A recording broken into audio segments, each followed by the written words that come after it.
presença.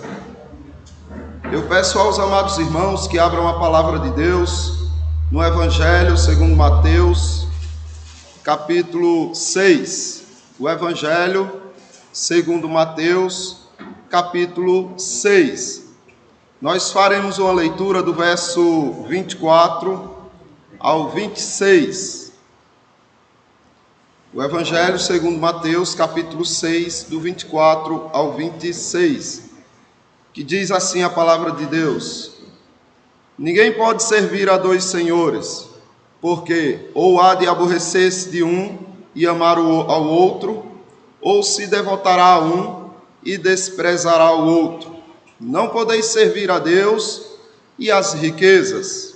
Por isso vos digo, não andeis ansiosos pela vossa vida, quanto ao que haveis de comer ou beber, nem pelo vosso corpo, quanto ao que haveis de vestir. Não é a vida mais do que o alimento, e o corpo mais do que as vestes? Observai as aves do céu. Não semeiam, não colhem, nem ajuntam em celeiros. Contudo, vosso Pai Celeste as sustenta. Porventura, não valeis vós muito mais do que as aves? Amados, nós estamos no momento do culto onde nós invocamos o nosso Deus. Certamente nós sabemos que Deus se faz presente em todo lugar, afinal Ele enche céus e terra. No entanto, em alguns lugares Ele não está nem um pouco satisfeito. E aqui nós o invocamos para que Ele se agrade de nosso culto e aceite a nossa adoração. Nós vamos cantar o hino de número 288. Eu peço aos irmãos que puderem, que se ponham de pé. O hino de número 288. Sou forasteiro aqui.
irmãos podem sentar.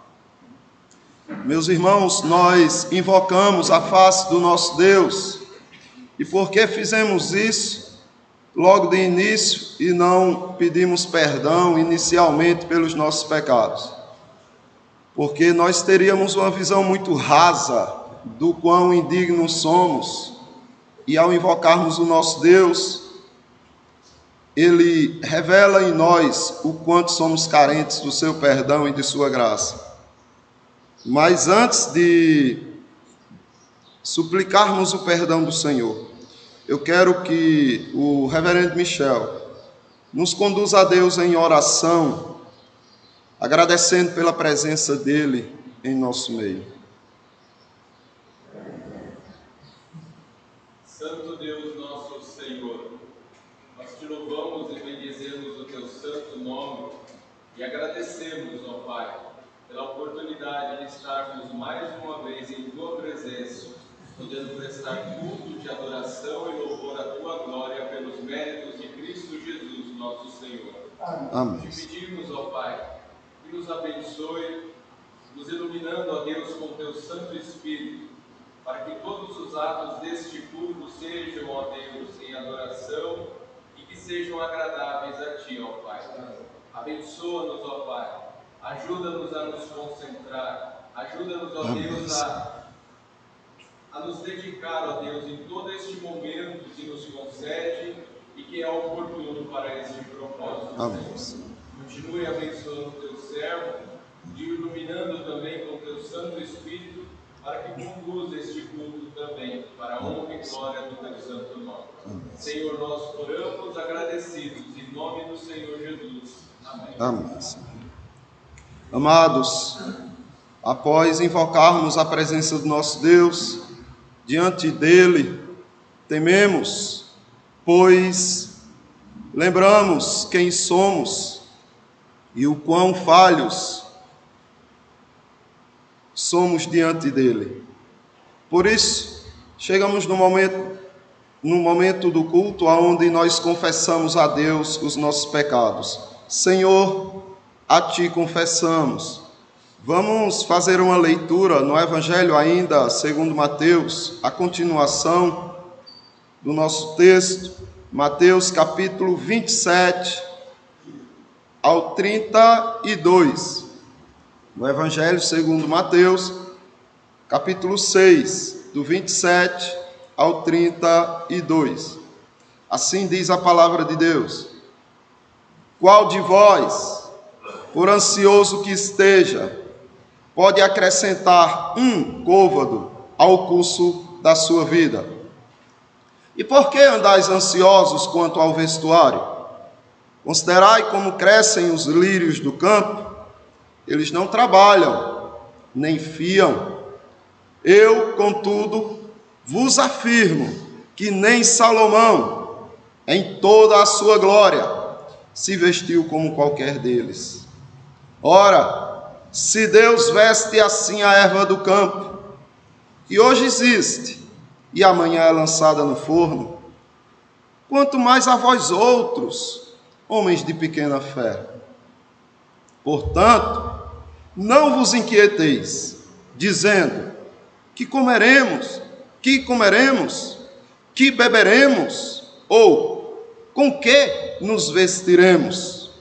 Porque os gentios é que procuram todas estas coisas, pois vosso Pai Celeste sabe que necessitais de todas elas.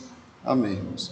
Nós vamos, neste momento, cantar um hino ao Senhor, mostrando a Ele todo o nosso arrependimento diante dos pensamentos, palavras, atos, omissões e comissões que manifestaram o pecado em nossa vida. O hino de número 270, Morri na cruz por ti. Hino de número 270.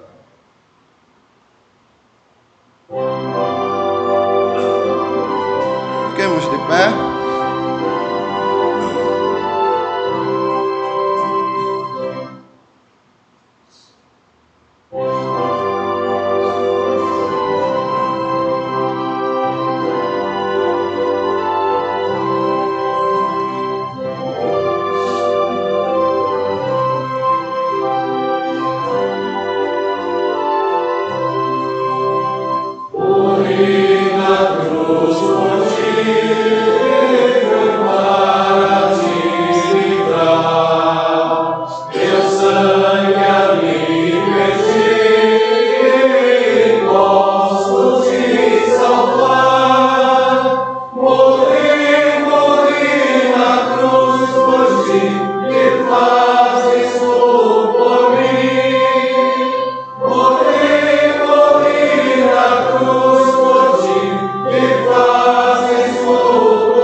Amém, amados. Podem sentar. Nós vamos, nesse momento, confessar ao Senhor os nossos pecados. Eu vou dar um instante de silêncio aos amados, para que possam individualmente confessarem a Deus os vossos pecados. Em instantes eu quebrarei o silêncio, intercedendo por todos nós. Oremos, irmãos.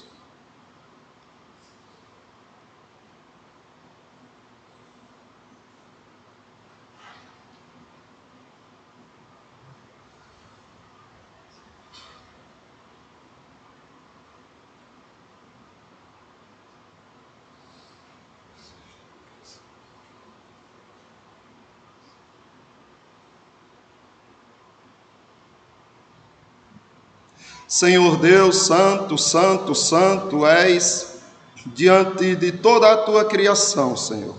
Diante de anjos, diante de homens, diante de demônios. Senhor amado, como comparecer diante de um Deus que é fogo consumidor? Senão através do teu Filho Jesus Cristo, que nos representa neste momento. Senhor, e é nele que nos fiamos para nos achegarmos a ti, confessando os nossos pecados e pedindo o teu perdão, pois nós temos prevaricado, pecado contra ti. Senhor, o que temos feito por ti diante de tudo que fizestes por nós? Perdoa-nos, Senhor, por não fazermos o que deveríamos. Perdoa-nos, Pai, por fazermos aquilo que não deveríamos, por pecarmos diante de ti, de um Deus tão amoroso, tão santo. Suplicamos o teu perdão por meio de Jesus Cristo. Amém, Senhor. Amados, é chegado o momento do culto, onde nós louvamos a Deus. Inicialmente nós ficamos ansiosos e queríamos a presença do Senhor recebendo o nosso culto. Posteriormente nós trememos diante dele, afinal de contas ele é um Deus santo e zeloso, e recorremos ao seu Filho para que nosso culto lhe fosse agradável. E sabendo que assim foi feito, nós nos alegramos diante do Senhor e louvamos o seu nome por tudo que ele tem feito. Eu peço aos amados que abram no Evangelho segundo Mateus, a continuação, capítulo 6, do 33 e 34, o Evangelho segundo Mateus, capítulo 6, 33 a 34, que diz: buscai, pois, em primeiro lugar, o seu reino e a sua justiça, e todas estas coisas vos serão acrescentadas. Portanto, não vos inquieteis com o dia de amanhã, pois o amanhã trará os seus cuidados. Basta ao dia o seu próprio mal. Amém, meus irmãos. Vamos cantar um hino ao Senhor. O hino de número 10, em gratidão ao nosso Deus. 110, perdão. O hino de número 110, a vida com Jesus. Fiquemos de pé.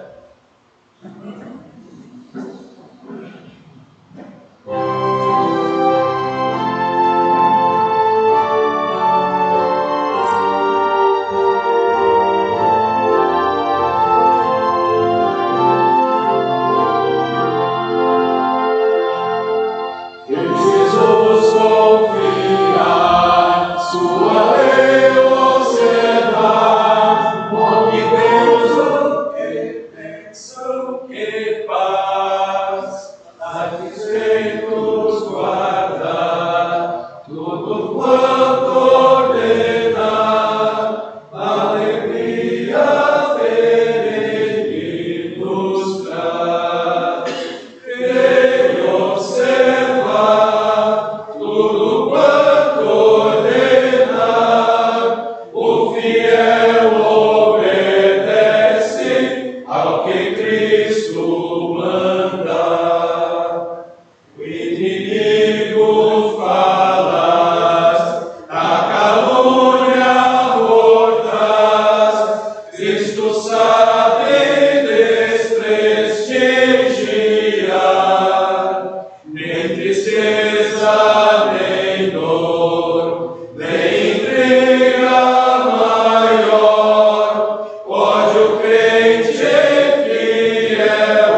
ao que Cristo manda. Grande prova de amor, comunhão no Senhor, tem o crente zeloso e leal, o seu rosto mirar, seus segredos privar, é consolo que não tem igual. Creio observar tudo quanto ordenar, o fiel obedece ao que Cristo manda. Resoluto, Senhor, e com zelo e fervor, os teus passos queremos seguir, teus preceitos guardar, o teu nome exaltar, sempre a tua vontade cumprir. Creio observar tudo quanto ordenar, o fiel obedece ao que Cristo manda. Podem sentar, amados. Eu quero pedir ao reverendo Jair que nos conduza em uma oração de louvor a Deus, de gratidão ao Senhor.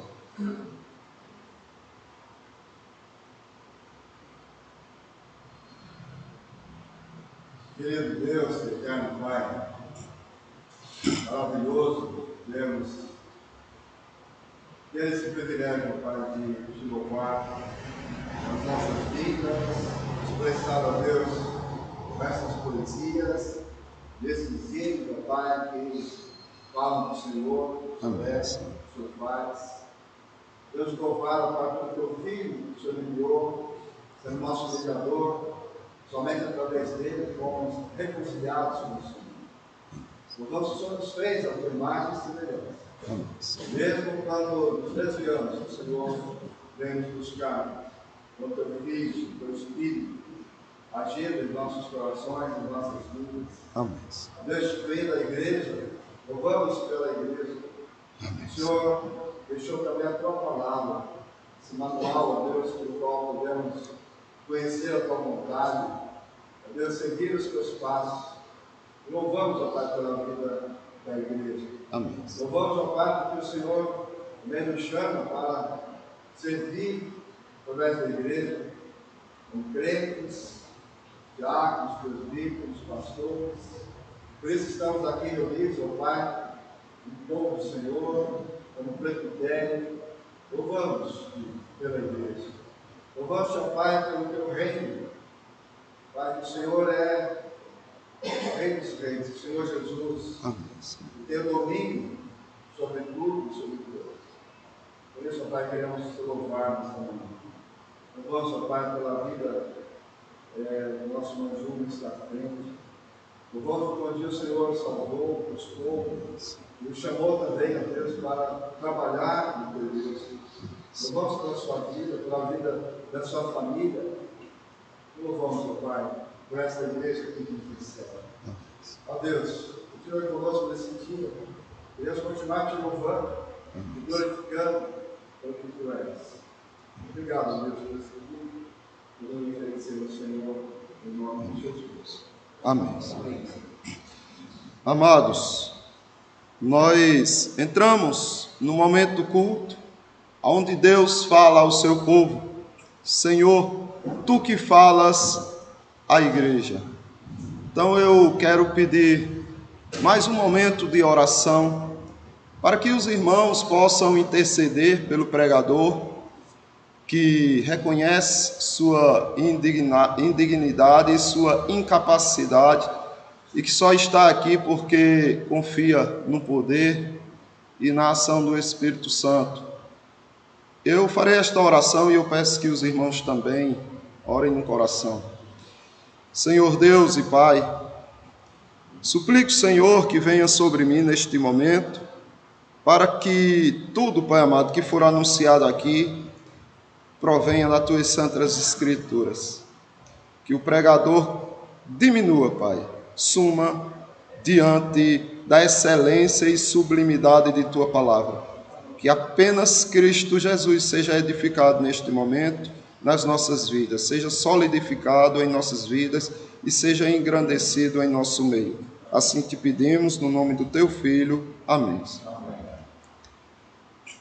Amados, a necessidade de correção sempre, a necessidade de correção a uma fé vacilante. O texto que nós vamos ler se encontra no Evangelho segundo Mateus, capítulo 14, do versículo 22 ao 23. E esse texto expressa claramente o quanto há necessidade de correção da fé. Mateus, o Evangelho segundo Mateus, capítulo 14, do 22 ao 33, diz assim: Logo a seguir, compeliu Jesus os discípulos a embarcar e passar adiante dele para o outro lado, enquanto ele despedia as multidões. E despedida as multidões, subiu ao monte, a fim de orar, sozinho. Em caindo a tarde, lá estava ele só. Entretanto, o barco estava longe, a muitos estádios da terra, açoitado pelas ondas, porque o vento era contrário. Na quarta vigília da noite, foi Jesus ter com eles, andando por sobre o mar. E os discípulos, ao verem-no andando sobre as águas, ficaram aterrados e exclamaram: é um fantasma! E, tomados de medo, gritaram. Mas Jesus imediatamente lhes disse: tende bom ânimo, sou eu, não temais. Respondendo-lhe Pedro, disse: se és tu, Senhor, manda-me ir ter contigo por sobre as águas. E ele disse: vem. E Pedro, descendo do barco, andou por sobre as águas e foi ter com Jesus. Reparando, porém, na força do vento, teve medo e, começando a submergir, gritou: salva-me, Senhor. E, prontamente, Jesus, estendendo a mão, tomou-o e lhe disse: homem de pequena fé, por que duvidastes? Subindo ambos para o barco, cessou o vento. E os que estavam no barco o adoraram, dizendo: verdadeiramente és Filho de Deus. Segundo os dados da Organização Mundial de Saúde, a OMS, em 2019, tinham 18,6 milhões de brasileiros sofrendo de ansiedade. O número representa cerca de 9,3% da população e coloca o Brasil como líder dos países mais ansiosos do mundo. E por que isso? Por que as pessoas se tornam tão ansiosas? Por que tantos sofrem de transtorno de ansiedade? Ora, um dos maiores vilões são os pensamentos automáticos. Frequentemente, os pensamentos automáticos são distorcidos. Eles distorcem a realidade. Isso ocorre por conta de um fenômeno conhecido na TCC, na terapia cognitiva comportamental, que se chama de distorção cognitiva. Essas distorções fazem com que as interpretações das coisas, dos acontecimentos, sejam errôneas. O que acontece, o que é que antecede uma fé quando ela é fraca? Quando é que a fé precisa ser acrescida? Jesus mostra aqui, através deste evento, quando diz, do 22 ao 33, mas aqui ele diz o seguinte, no início: logo a seguir, compeliu Jesus os discípulos a embarcar e passar adiante dele para o outro lado, enquanto ele despedia as multidões. E, despedidas as multidões, subiu ao monte a fim de orar sozinho. Em caindo a tarde, lá estava ele só. Entretanto, o barco estava longe, a muitos estádios da terra, açoitado pelas ondas, porque o vento era contrário.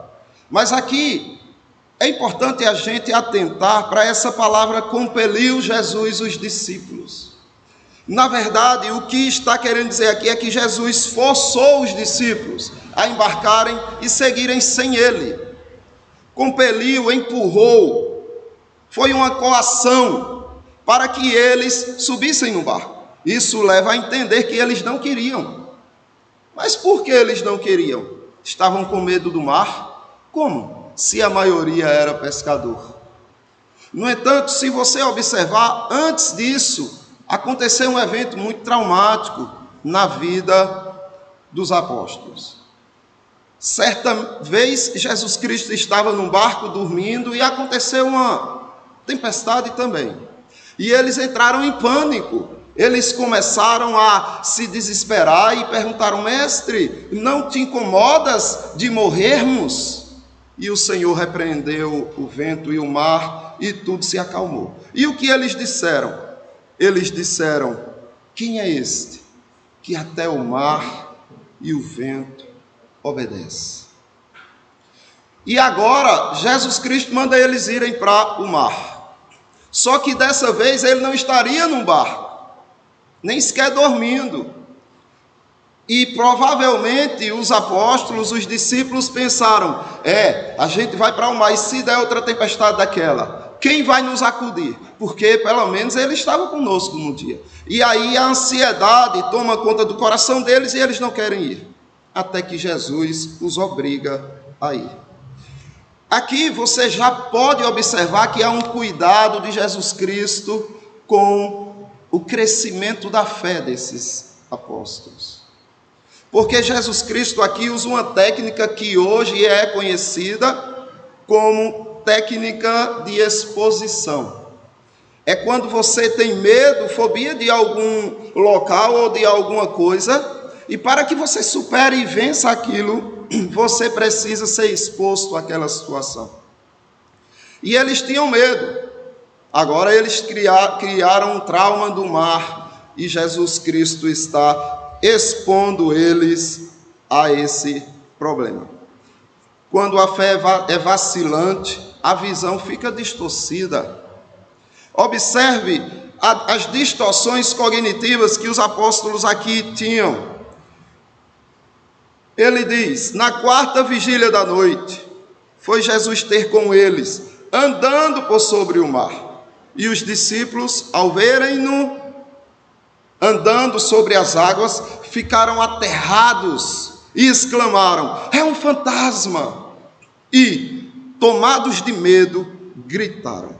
Observe, Jesus Cristo vai orar de tarde, e aí só vai ao encontro deles próximo do alvorecer, entre as 3 ou 6 da madrugada. E agora, os discípulos, quando veem aquela situação, já estão apavorados por causa da tempestade, e agora vem Jesus Cristo andando por sobre o mar. Era tudo o que eles queriam, era o que eles esperavam, era o que traria consolo e conforto para a alma deles. No entanto, devido à aos pensamentos automáticos que eles tiveram no momento. Eles distorceram tudo aquilo que seria motivo do conforto deles e ficaram 2 vezes mais apavorados. É necessário corrigir a fé, e o Senhor fará isso.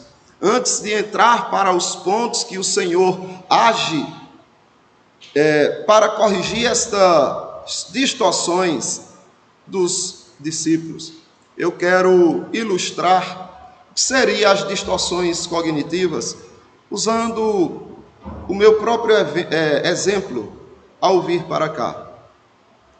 Os meus pensamentos automáticos, eles diziam assim: rapaz, eu vou passar vergonha. Olha, eu não vou dar conta. E o que é que eu vou falar para tantos homens experimentados e sábios? Isso servia para tentar fazer com que eu recuasse. E eu questiono: quantos não recuam por conta dessas distorções que tem da realidade?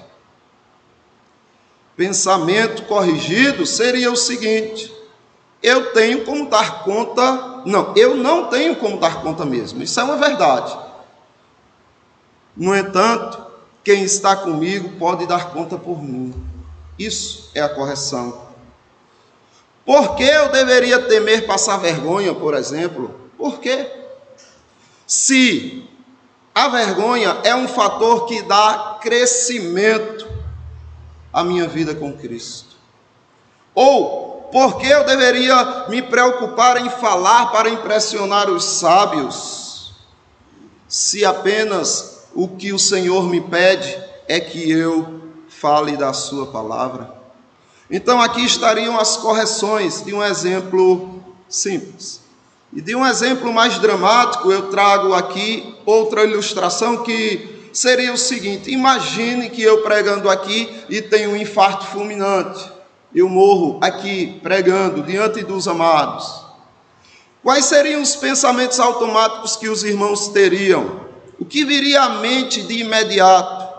Que coisa horrível aconteceu em nossa reunião. Como vamos explicar isso para os familiares deste irmão? E o que os membros da congregação vão pensar de nós? Esses seriam os pensamentos automáticos, que nada tem a ver com a realidade. Então, e a família, como receberiam essas notícias? Quais seriam os pensamentos automáticos deles e da congregação? Não precisa nem falar, não é, irmãos?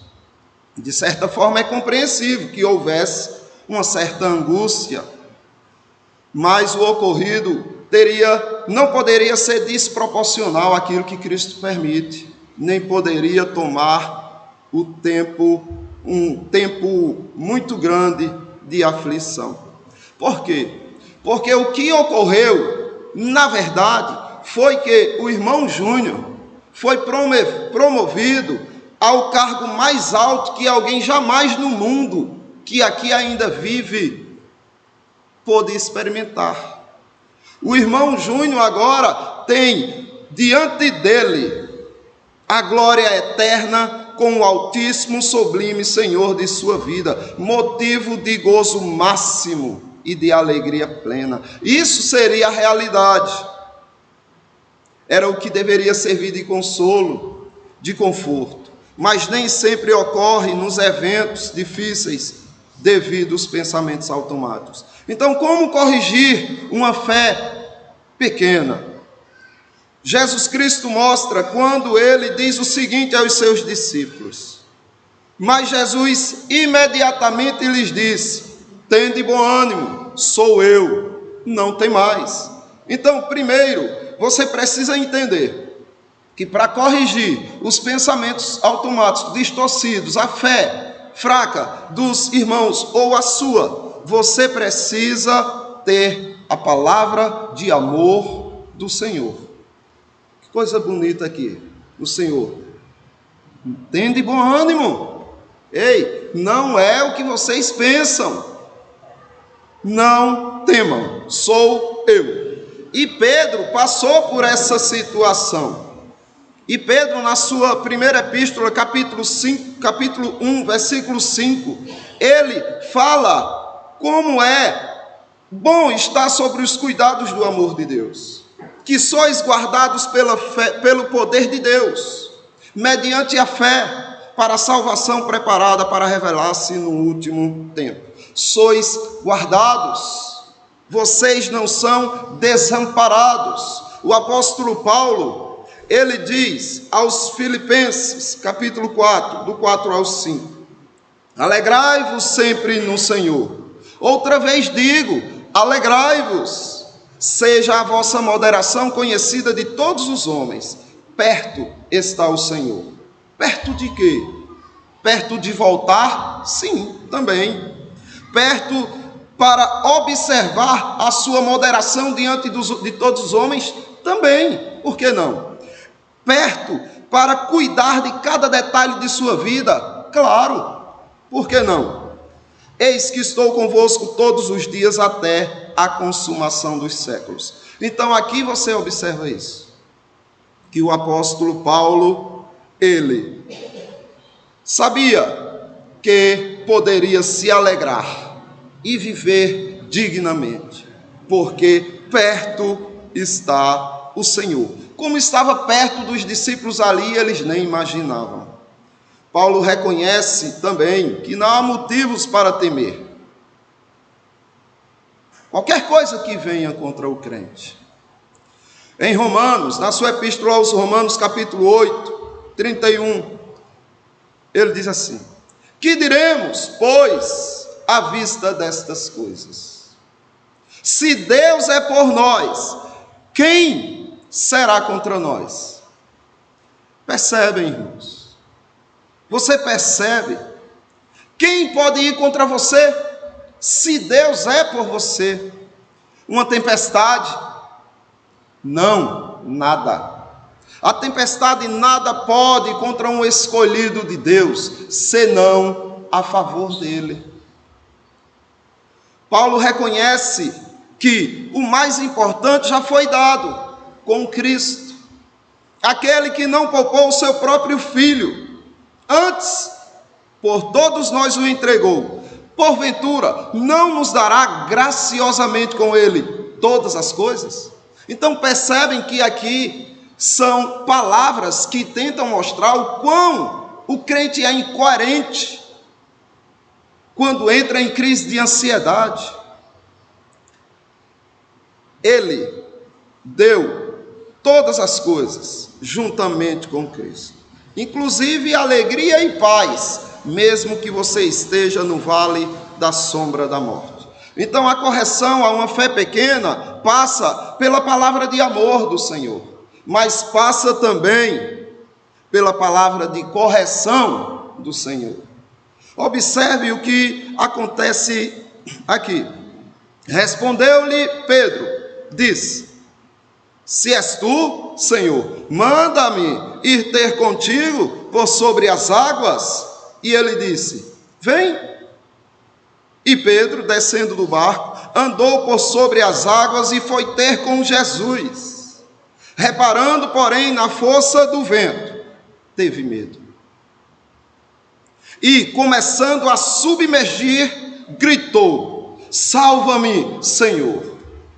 E prontamente Jesus, estendendo a mão, tomou e lhe disse: homem de pequena fé, por que duvidastes? Aqui o Senhor está corrigindo agora a fé dos apóstolos, com uma repreensão, com uma correção. Ele deu a palavra de amor: tenham bom ânimo, sou eu, estou aqui. Agora ele vem com a palavra de correção: por que você duvidou? Homem de pequena fé. Quando a angústia produz sofrimento prolongado ou desproporcional, é a ignorância que está tomando as rédeas de suas ideias, de sua mente, de suas emoções, e levando para o seu coração interpretações distorcidas do que realmente está acontecendo.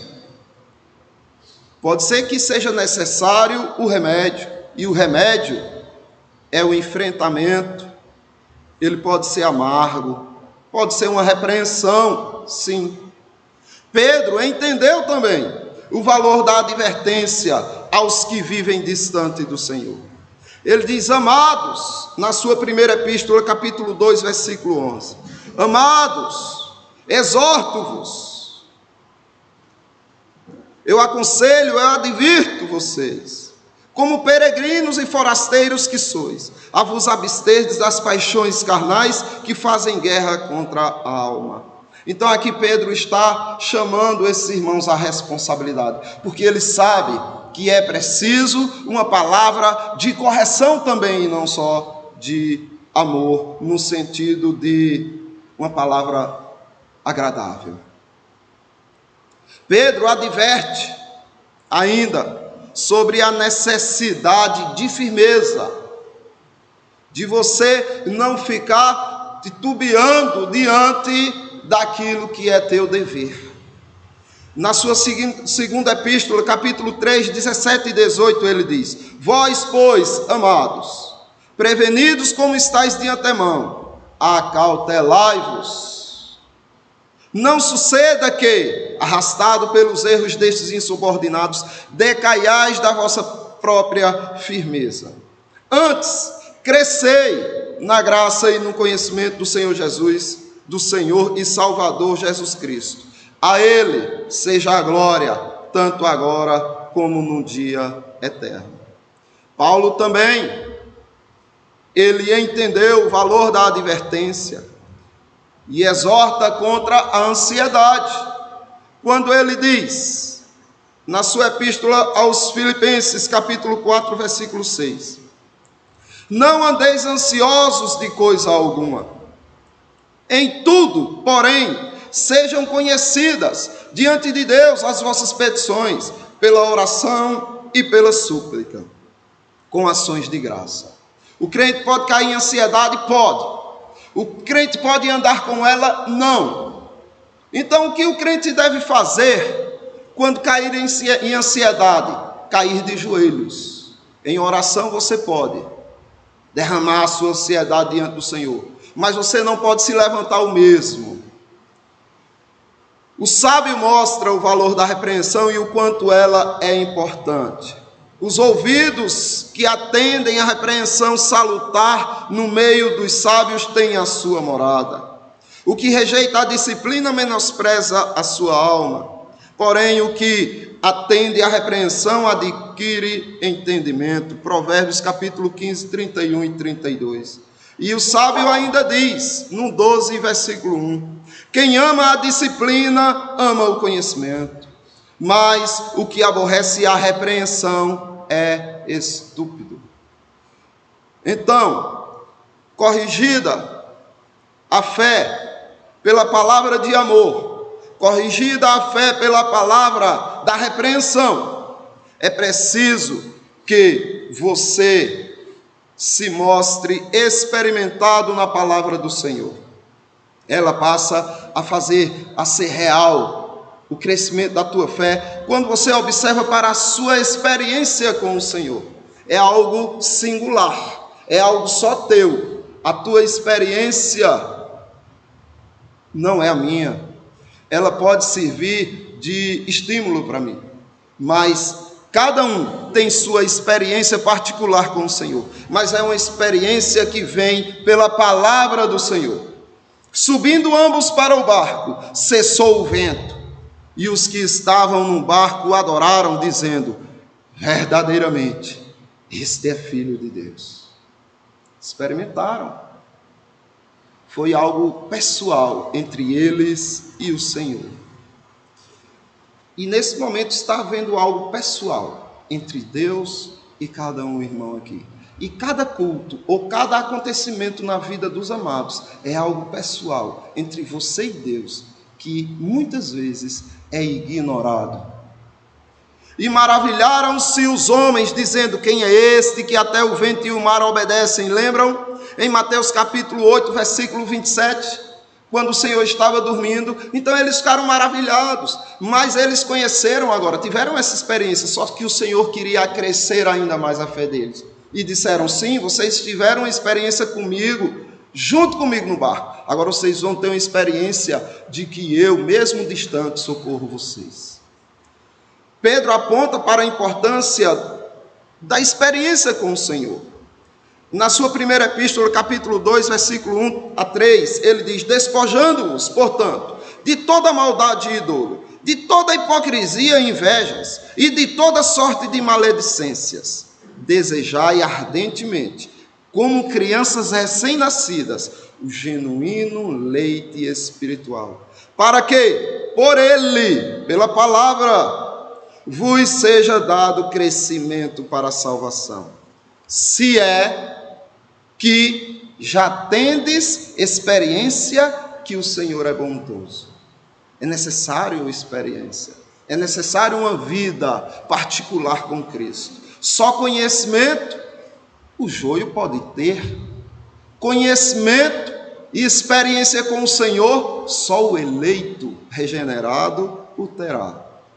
Paulo mostra o resultado final de quem confia no Senhor. Lembra que ele disse: olha, quando estiverem ansiosos, busquem o Senhor em oração.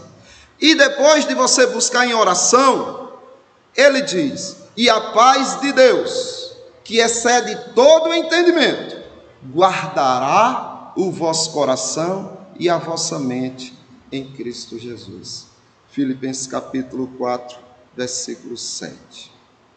E agora, o apóstolo Paulo também fala mais ainda das suas experiências. E ele diz assim: digo isto não por causa da pobreza, porque aprendi a viver contente em toda e qualquer situação. Tanto sei estar humilhado, como também ser honrado. De tudo e em todas as circunstâncias já tenho experiência. Não é simplesmente uma experiência comum a todos, porque existem muitos ateus e ímpios por aí que têm experiências na vida, e são pessoas perseverantes, são pessoas resilientes, mas essa experiência aqui que Paulo fala é uma experiência diferente. Já tenho experiência tanto na fartura como na fome, assim de abundância como de escassez.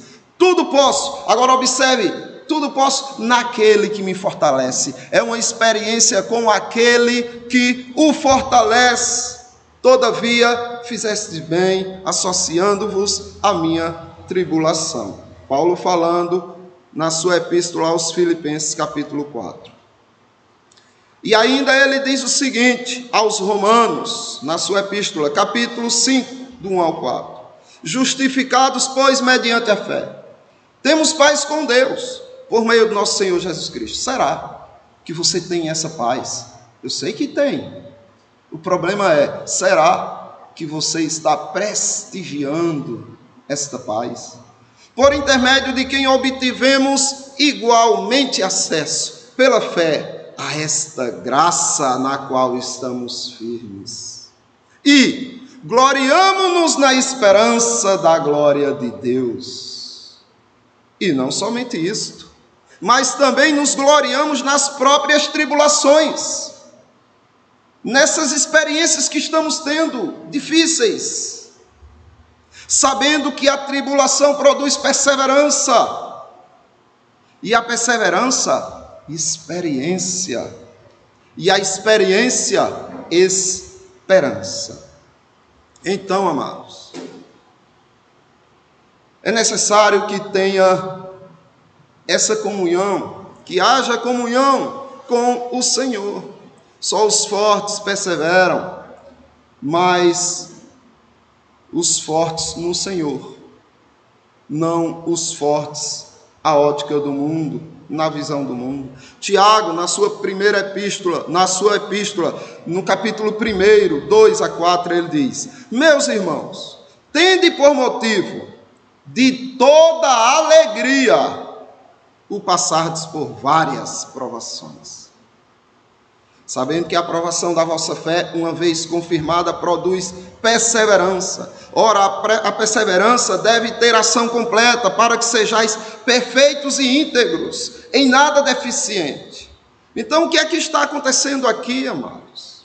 O que está acontecendo é que o Senhor está revelando, mostrando em sua palavra, que os problemas e as aflições da vida são, na verdade, nada mais que a forma que o Senhor escolheu de se fazer um pouco mais conhecido a você, nas suas singularidades.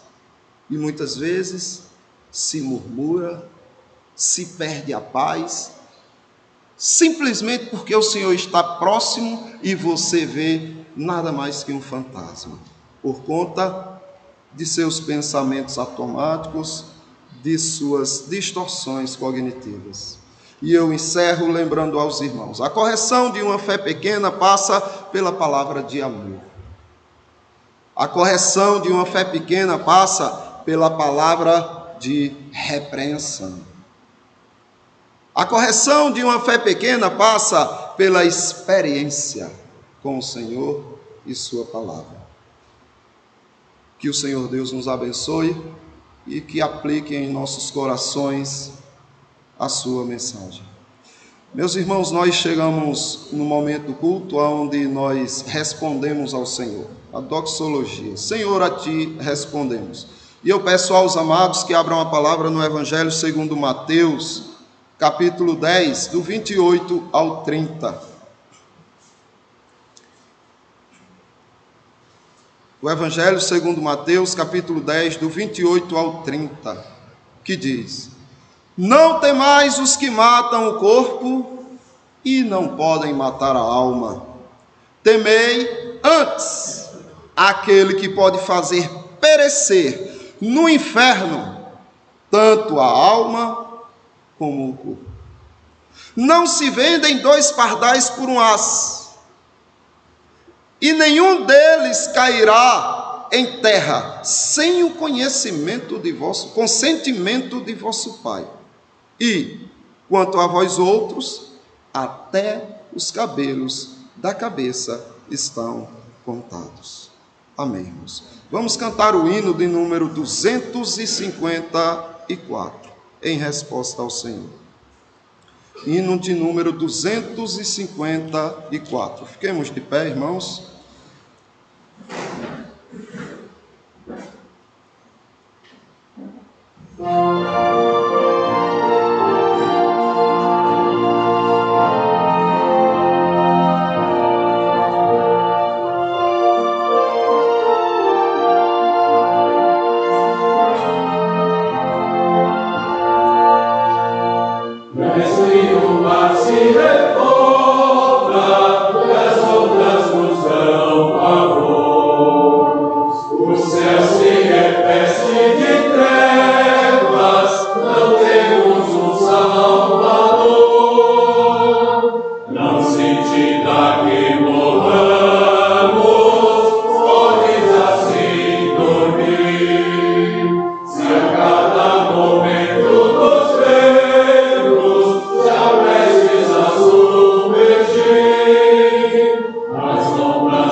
Que me cobrem,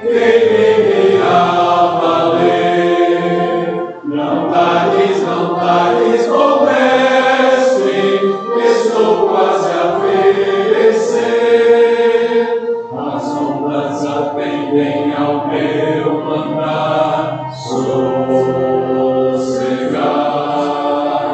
Seja o encabelado mar, a ira dos homens, o gênio do mal, das águas não podem a naufragar, me leva ao Senhor, Rei do céu e mar. Os todos ouvem o meu mandar, sossegai, sossegai, composto estou para vos salvar, sossegai.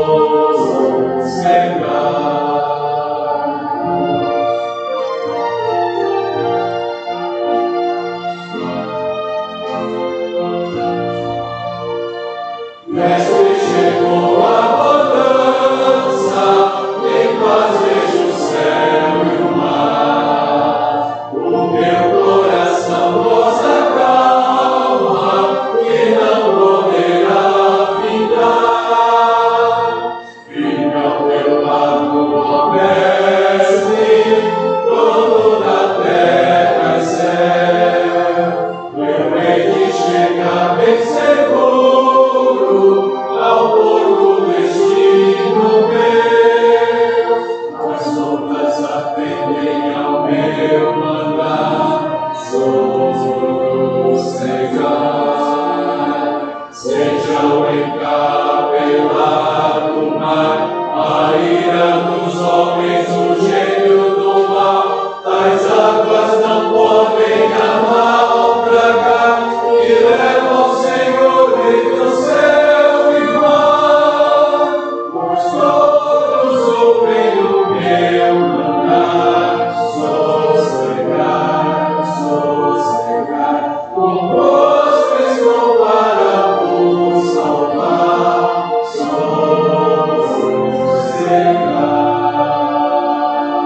sossegai. Amém, irmãos, podem sentar. Vou pedir ao reverendo Ellison que nos conduza em uma oração de resposta ao Senhor.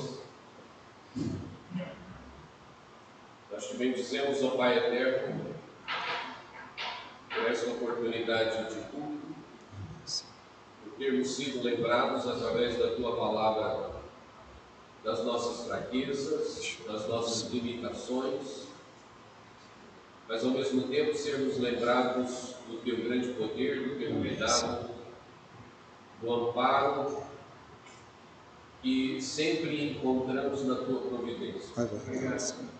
Assim ajude-nos, ó Pai eterno, a termos a nossa mente, nosso coração sempre voltado a Ti, Amém, Senhor. reconhecendo as nossas fraquezas e a nossa total dependência de Ti e a nossa total dependência da Tua graça. Amém, Senhor.